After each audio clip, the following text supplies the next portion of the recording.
Oh, okay. This is video reflection for January the 14th. I'm filming it on the 15th because I forgot to film it yesterday. Well, we're keeping track. We're making up for it now, so I'm not going to stress too much over that. Anyway, yesterday was kind of interesting. So I had this interesting idea. It was... By the way, I cut my hair. I don't think I mentioned that, but yeah, I used this and I trimmed it, so it's a lot shorter now. I think I might have mentioned that yesterday. That's not the point. The important thing is I had this interesting idea. It's very simple. So basically, it's like a subscription service, the way I'm thinking about it right now. But people write letters, but they're not addressed to people, they're addressed to situations. What I mean by that is instead of saying to Jay or to Jane or, I don't know, to Jasper, it's to the person crying on the staircase or to the person who's frowning after they get their final papers or final tests, or to the person who looks like they're the most happiest person in the world, or to the person who won some challenge or some contest. So it's addressed to situations. You get the idea. And then I gather all those letters and then I deliver them to people in those situations. And then I thought this was interesting because I thought it was a pretty good idea, and I thought other people might like it as well, because it's just a very discreet and unobtrusive way of interacting with people. And it also feels very genuine in this day and age where being genuine is very rare. We never really get to write letters really at all, and especially not to people who we don't know about. So we have very little practice writing letters. And so we do most of our communications through the internet or online or with phones, with phone calls.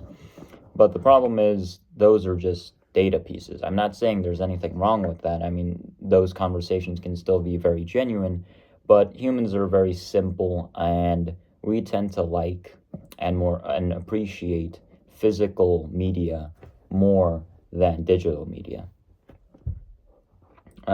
Especially with the rise of AI and with everything being digitalized, I think people would welcome this change of writing letters to other people. Because one of the, I guess, difficulties of writing a letter is, well, I think it's two things, really. One is, someone's going to read it if you address it to a specific person. And most people are not very confident in their writing skills, especially with letters, because they're not familiar with the practice. And so they just kind of hesitate, and they're very reluctant to write letters because they've never done it before. And especially because someone else is going to read it, and they want them to feel touched, which is a very, in my opinion, high standard that a letter has to reach. It's meal time for the fifth graders. It's meal time for the sixth graders. That's the broadcast. Sixth graders can head to the cafeteria for lunch. Do not forget to wear your name tag. Do not run and keep order. 6학년 식사 시간입니다. 질서를 지키며 식당에서 식사해주세요. 방에서 나올 때에는 명찰을 챙겨 질서를 지키며 천천히 걸어주세요. Okay, I think they're done. This idea initially came to me because I was very, I'll say it. I was kind of lonely. And then I thought, what could I use right now? And it was like, a handwritten letter from someone. That would be really nice. And when I wrote letters to other people, they really liked it too and appreciated it. So I thought, why not make a service or operation where I make custom envelopes and letters, and then when people buy them, in the price tag, the delivery cost is also included. So they mail them all to me, and I get all the letters, and then I deliver them personally offline. So that makes it feel more genuine and more sincere. Really, though, it was also kind of personal because I kind of wanted to meet new people, and I needed an excuse to go up to them and say hi, right? And so delivering letters is a great excuse, really, especially if it's not addressed to a specific person and to a situation.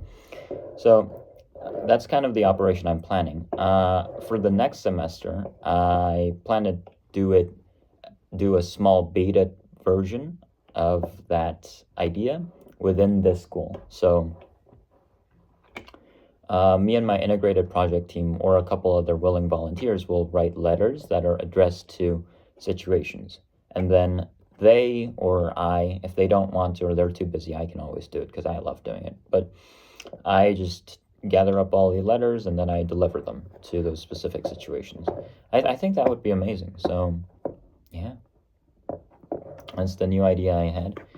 For now, I'm calling it Project Nouel, or in English, it's Project Sunset. I don't know. I just like the sunset, and I thought it was very fitting because my other project that I'm working on with my integrated project team right now is Project Tanpung. Uh, Tanpung means autumn leaves in South Korean. So that's also a task manager with the new feature of networking. So you don't have to manage all of your tasks alone. I feel like task managing and keeping track of your schedule is a very demanding task for a lot of people, and very solitary too. There's really no connection with other people when you're doing it, you know. And then the gist is, oh, you have to do it by yourself because it's your own responsibility. I'm not saying that's wrong. It is your responsibility, but there's nothing wrong with getting a bit of help along the way. So the idea behind Project Tanpung is that you can be in open groups, open as in anyone can join, open groups with other people, and you can see other people's tasks related to that group. So let's say I'm taking Chinese 101, then, or I'm taking Chinese 110, and I make a group called Chinese 110. And then if someone else is in that group and they add, I'll do blank to blank pages memorization until Wednesday, that's like their homework, then I can see that and I can go like, oh, I should do that too. And then I can add that to my to-do list very easily. It's a very simple concept. I'm making it because I kind of want to use it mainly, and I also think it's going to be a good chance for other people to network as well. One of the things that I've realized while I'm doing Project Tampung and planning Project Noor is that most of my projects that I've planned are revolving around the same theme. It's a cure or a remedy or help for loneliness. And I don't hate that direction. I like that direction actually. My mission statement has always been, or has been for since middle school, it has been do something that everyone has to do, or someone has to do, but not everyone can do, and I can do. So that means someone has to do it, but not everyone can. But I can, so I'll do it. That was the idea. These days, I'm leaning more towards, yeah, I mean, in that general direction, but I need to want to do it, okay? So I should want to do it. I should want to do it. That's, I think, the most important. And I feel like I resonate very strongly with this mission statement, where loneliness is a problem that I've experienced firsthand during my gap year, after I came back from my gap year, and even now in winter camp. So I feel like it's also a problem that a lot of other people can relate to and is a very big problem in modern society, especially because we are living in the day and age of digitalization. We no longer meet people offline, or we seldom meet people offline, and most of our interactions happen online, which is more convenient in the physical sense, but it's also, I believe, damaging to us mentally and emotionally. So, yeah, that's kind of my new mission. It's to not cure, but help loneliness. Because I've experienced it firsthand and it feels very bad. I genuinely think that loneliness is one of the most dangerous things a person can encounter existentially. So yes, from now on, I think most of my projects will revolve around making helpful solutions, in that regard. And this direction has also got me rethinking my career in engineering. I still love making things, don't get me wrong. I'm also very good at making things, from what I've heard at least. I like making things, but that's not exactly the core part of what I want to do. I like it, but it's not like my passion. I don't know if I'm making sense, but that's the idea. But for now, I'm not going to make any rash decisions. I'm not going to wake up tomorrow and be like, engineering's not my path. I got to go to psychology or something like that. No, no, no, no. I still think engineering is very interesting and academically challenging, which is what I really like about the field. But I'm also considering other fields of expertise as well, not just engineering. And that's got me thinking of, maybe I should apply arts and sciences instead. But that's, a whole other debate for a whole other time, a personal debate too. So, yeah, I'll leave that up to my second semester of 12th grade to decide. And that's about it for today's video reflection, and I'll see you later today, actually. Bye-bye.